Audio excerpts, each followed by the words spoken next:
15 itu, sehingga jumlah total uangnya 30.065.000. Dari jasa pinjaman yang sebesar 3 juta itu, mungkin biar kelompok yang utara maupun kelompok selatan kemarin Mbak Basu sudah ke rumah saya disamakan dengan kita, dengan kelompok yang selatan.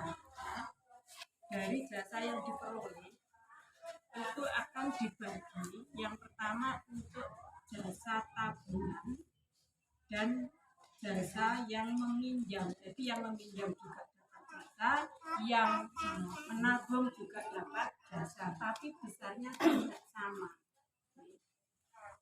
Sesuai yang saya terima pada waktu saya mengikuti kegiatan sosialisasi untuk tabungan syariah. Waktu itu putranya Abah Ut yang memberikan. Kita boleh meminjamkan ke orang, apalagi ini lingkungan, asalkan jasa pinjaman itu harus dikembalikan ke yang meminjam, meskipun tidak seluruhnya. Sesuai syariat yang saya terima, 40% dari jasa pinjaman itu dikembalikan yang meminjam, sedangkan yang 60% itu dikelola. Dikelola itu dalam arti apa? Dikelola mungkin untuk pengurus, yang kedua untuk yang menabung. Hanya dua itu. Jadi yang mengurus dan yang menabung. Jadi yang menabung dapat juga, ya, bukan berarti dapatnya 60%, tidak. Ya, dari 60% jasa yang diperoleh tadi dikurangi dengan pengurus. Untuk pengurus saya floorkan saja dari dulu sampai sekarang 1 tahun. Seperti saya yang membawa ini mendapat 100.000 setahun, ya.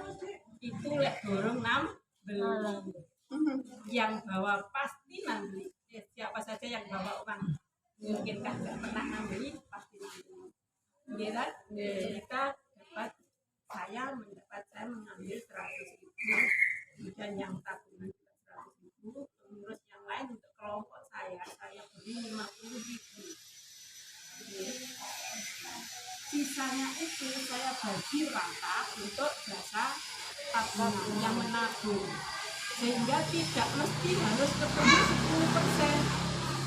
Kenapa? Kalau ketemu 10% ya wis tekor sing gowo. Ya sapa sing diwekne 10%. Misalnya jenengan punya tabungan 3 juta. Kalau 10%-nya kan 300.000. Duitnya sapa sing diwekne 300.000. Iya kan? Mau jasanya nggak ada sampai segitu, tidak ada. Makanya mungkin kemarin karena Mbak Basu juga sudah ke saya untuk menghitung itu, mungkin kemarin mungkin ada yang tidak mengambil, akan disesuaikan juga. Kalau untuk kelompok saya kebetulan untuk jasa tabungan itu hanya dapat 5%. Jadi kalau nabung 1 juta, 5%-nya kalau 10%-nya kan 100.000. Berarti kalau 5% hanya dapat 50.000 untuk 1 untuk jasa tabungan. Tapi kalau untuk jasa pinjaman itu aturannya sudah pakai bandrol 40% dari jasa. Bukan 40% dari pinjaman, 40% dari jasa. Jadi kalau misalnya meminjam 100.000, kan jasanya 1 juta, jasanya 100.000. 100.000 itu yang 40.000 dikembalikan yang pinjam, yang 60.000 itu dikelola. Itu agar kita berusaha untuk sesuai dengan syariat itu, ya. Meskipun kita sudah tahu itu yang saya terima seperti itu. Sedangkan untuk jasa pinjaman seperti tadi tetap 40%-nya dari jasa yang sudah diberikan ke